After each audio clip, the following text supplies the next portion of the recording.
Assalamualaikum warahmatullahi wabarakatuh. Waalaikumsalam warahmatullahi wabarakatuh. Oke, saudaraku semua, sahabatku semua, para pengusaha Muslim, ya, dan dimanapun anda berada, alhamdulillah di kesempatan kali ini, uh, qadarullah kami bertemu dengan sahabat lama ini sebenarnya sahabat lama. Nah, kita sedang ada satu agenda bersama dan ini momen kita untuk berbagi, betul. Oke. Iya betul. Nah, ini dengan Pak Nurholis, ya, beliau adalah seorang pengusaha. Nah, beliau usahanya banyak, ada minimarket, ada minimarket, UKM lah UKM. UKM kalau cuma satu, ini lebih dari satu, bukan UKM. Tambah lagi beliau punya toko material, ya, toko material bangunan. Beliau juga seorang profesional di bidang software, betul. Ya, nah, cuman yang kita akan gali kepada beliau ya saat ini adalah bagaimana beliau mengembangkan usaha yang selama ini beliau lakukan, apakah sama dengan ya cara pandang masyarakat selama ini bahwasanya usahanya tidak bisa berkembang kalau tanpa modal utang. Nah, ini kan boleh dikatakan satu tabiat yang umum, ya, sudah umum terjadi di masyarakat dan menjadi seolah-olah satu pembenaran gitu. Oke, kita gali apa benar menurut saudara kita ini terkait dengan pemahaman masyarakat yang perlu kita buktikan faktanya. Silakan Pak Nurholis. Siap, terima kasih. Bismillahirrahmanirrahim. Assalamualaikum warahmatullahi wabarakatuh. Waalaikumsalam warahmatullahi wabarakatuh. Seperti yang disampaikan saudara kita, saya adalah Nurholis. Ya, saya memang memulai usaha itu terus terang aja dari nol. Ya memang paradigma di masyarakat bahwa hutang usaha tanpa modal itu ya agak kesulitan. Dan itu juga saya memang alami dari dulu merintis bisnis, memang karena memang dari benar-benar dari nol gitu ya, karena dulu adalah seorang karyawan gitu ya. Nah, kemudian untuk bisa usaha gimana caranya? Ya memang dulu awal itu saya menggunakan uang sendiri seadanya. Nah, setelah berjalan itu seperti halnya umumnya orang ingin menambah modal itu ya ambil tanda tangan gitu ya, pencairan dana gitu ya. Sempat pernah, tapi memang belum terlalu besar menurut saya karena saya segera mencari ilmu baru gitu ya, sehingga itu tidak sempat membesar memang. Jadi sempat berupaya memahami apakah keputusan mengambil modal dengan cara utang itu benar atau tidak. Iya gitu. Betul, karena nggak cuma mencari menyadari atau mencari ilmunya, tapi ketika realita di lapangan memang ketika usaha menggunakan utang, misalnya saya buka toko yang pertama gitu ya, tokonya belum jalan, cicilannya udah jalan terus.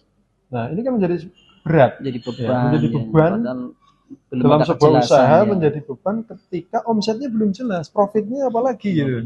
Omsetnya aja belum jelas, apalagi profitnya, sedangkan cicilannya harus jalan terus. Ini menjadi sebuah hal yang sangat berat gitu ya. Kontradiktif ya. Kontradiktif dengan paradigma yang beredar bahwa kalau tidak utang nggak usaha. Itu sebenarnya menurut saya itu agak kurang benar gitu ya, dan itu perlu diluruskan. Nah, kemudian meluruskannya dari mana? Ya dari mindset dulu memang.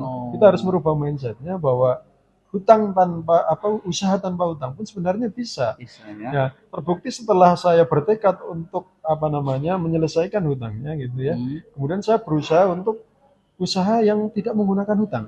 Hutang dalam arti hutang ribawi ya. Yang dimana kalau hutang supplier itu ya kami masih ada hutang itu karena memang hutang yang berputar gitu, dan itu insya Allah masih diperbolehkan ya. Kemudian salah satu hutang yang diberkahi lah. Artinya ya. Kalaupun berhutang dari supplier contohnya kan barangnya ada gitu. Iya kan, betul. Barangnya ada. Berbeda dengan utang yang ribawi gitu kan. Terkadang modalnya sudah nggak ada. Ya bisa jadi modalnya habis untuk untuk nyicil lagi. Modalnya habis untuk mengembalikan cicilan gitu. Nah, yang terjadi nanti akhirnya kalau memang itu diteruskan bisa jadi barang dagangannya habis, supplier nggak bisa bayar, hutangnya masih gitu. Itu yang dikhawatirkan kan begitu.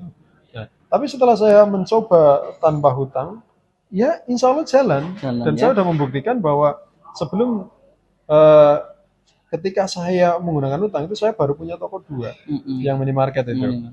Ya. Kemudian setelah saya berhenti hutang, di situ saya malah merasa punya duit atau ada duit yang parkir, ada gitu. cash money ya, ada cash money yang bisa parkir karena saya ya. sudah tidak lagi nyicil. Iya. Sehingga dengan cash money itu, sama momen itu saya bisa buka toko material, gitu. Yang menurut saya modalnya lumayan besar, gitu ya. Menurut saya lumayan besar modalnya karena saya harus bangun 2 lantai, kemudian saya harus ngisi dan sebagainya, itu ya miliaran gitu. Cuma dari situ tanpa hutang pun ternyata bisa. Itu ya, dan memang ya nggak langsung penuh barangnya, dalam arti persediaannya tidak langsung penuh tokonya, tapi secara bertahap kita mendapat kepercayaan dari supplier dan sebagainya, sehingga lama-lama juga penuh barangnya gitu. Dan bisa beroperasional dengan lancar gitu. Dan alhamdulillah ya, walaupun belum maksimal profitnya tapi sudah bisa profit. Nah, profitnya ini karena saya tidak punya cicilan lagi, maka profitnya itu saya kembalikan lagi untuk nambah barang terus. Jadi keuntungannya digulung lagi gitu. Dan wabil penting ya, wabil khusus itu karena kita punya cash money, punya uang parkir, sehingga insya Allah tidak ada keterlambatan untuk membayar supplier. Nah, dan itu luar biasa. Padahal itu modal kita ya sebagai seorang pengusaha yang bekerja sama dengan supplier, bahwa ketepatan membayar ya terhadap tagihan dari supplier itu sesuatu yang sama-sama menguntungkan, sama-sama membuat nyaman gitu ya. Nah, ini yang seringkali dilupakan oleh para pengusaha, pengen bisnisnya jalan tapi merugikan supplier. Nah, itu. Makanya biasanya itu di jalan ini ya dialami orang-orang yang punya utang kayak gitu ya. Iya, betul. Akhirnya yang dirugikan pihak supplier ya. Iya. Makanya dalam proses penyelesaian hutang, salah satu yang menjadi prioritas harusnya hutang supplier dulu yang kita beresin. Karena mereka itu yang menyuplai kepada kita sehingga sumber kita bisa jualan. Sumber energi bisnis kita ada di mereka ya. Usaha modalnya nggak pakai modal uang, minimal modal kepercayaan. Nah, kepercayaan dari supplier ini yang kita jaga. Kalau perlu, bahkan kalau mau bagus sebelum jatuh tempo pun kita sudah bayar. Itu akan lebih bagus gitu. Sehingga ketika kita posisinya lagi kurang uang pun mereka tetap percaya kepada kita. Itu yang paling penting. Nah, yang dimaksud dengan model kepercayaan itu seperti itu. Kita memberikan sesuatu di luar ekspektasi dia. Jadi jatuh temponya tanggal 20, tanggal 10 kita bayar gitu. Sehingga akan mendapatkan kepercayaan dari supplier. Nah, dengan begitu walaupun kita lagi langka barang gitu ya di pasaran gitu ya, kita akan menjadi prioritas mereka. Mending kirim ke toko si A saja. Dia yang bayarannya lancar dan sebagainya gitu. Nah, jadi itu yang penting menurut saya itu. Dan untuk menjaga itu ya memang agak berat, tapi menurut saya itu strategi yang bagus ketika kita memang modalnya minim. Tapi syaratnya satu dulu ya. Iya. Tidak punya utang. Iya, tidak punya utang yang memang harus cicil tiap bulan begitu, jangan. Iya. Iya, jadi fokusnya kita mengembangkan. Iya, nanti dari situ insya Allah supplier akan dengan senang hati membantu kita ketika kita dalam posisi sulit. Karena orang ini, toko ini bisa dipercaya. Baik. Itu gambarannya begitu. Jadi terkait dengan paradigma masyarakat selama ini mengembangkan usaha tanpa utang itu tidak mungkin, ternyata sangat mungkin dan sangat bisa gitu. Iya. Ini paradigma yang tidak ada bukti empirisnya ya. Iya, ya itu perlu diluruskan. Bahwa memang hutang itu ada manfaatnya iya. Tapi ketika sudah diambil, ketika berjalan itu mudorotnya bisa jadi lebih besar. Anda akan merasa keberatan, merasa kesulitan dan sebagainya. Itu nanti setelah sudah berjalan gitu. Kalau baru dicairkan bisa jadi Anda happy ya. Bisa happy. Masih uang cashnya masih banyak gitu.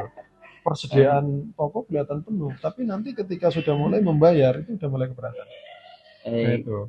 Demikian sahabat pengusaha muslim ya, ternyata paradigma di luaran yang katanya gitu ya, mengembangkan usaha tanpa utang pun tidak mungkin. Ternyata faktanya beliau bisa mengembangkan usaha lebih fokus dan usahanya berkembang dari 1 menjadi 2 menjadi 3 begitu ya. Dan ini yang harus kita dapatkan ilmunya, bagaimana supaya kita itu bisa meniru apa yang seperti beliau lakukan gitu ya. Dan kesempatan itu sangat banyak, sangat mudah gitu. Dan di kami pun di kami komunitas yang sekarang ini lagi mencoba untuk memberikan edukasi kepada masyarakat bahwasanya mengembangkan usaha tanpa utang itu bisa, dan tanpa utang itu hidup lebih sejahtera, keluarga lebih harmonis, kita bisa lebih banyak melakukan sesuatu yang memberi manfaat ya kepada diri kita, keluarga, masyarakat dan agama gitu ya. Dan itu alhamdulillah bisa kita rasakan itu, dan itu bisa gitu ya. Demikian bincang-bincang saya dengan Pak Nurholis, mudah-mudahan bisa memberikan manfaat. Dan buat teman-teman ya yang ingin bergabung dalam komunitas kami, bagaimana cara langkah-langkah menyelesaikan utang, bagaimana cara mengembangkan usaha tanpa utang, silakan Anda hubungi nomor ini ya, silakan, insya Allah kami akan memberikan siap membantu Anda. Siap membantu ya, karena memang kayaknya nggak enak kalau kita senang sendiri melihat saudara kita belum senang, ya harus kita senang bersama. Betul. Oke. Demikian sahabatku, terima kasih. Assalamualaikum warahmatullahi wabarakatuh. Assalamualaikum warahmatullahi wabarakatuh. Berkah selalu. Amin, amin, amin.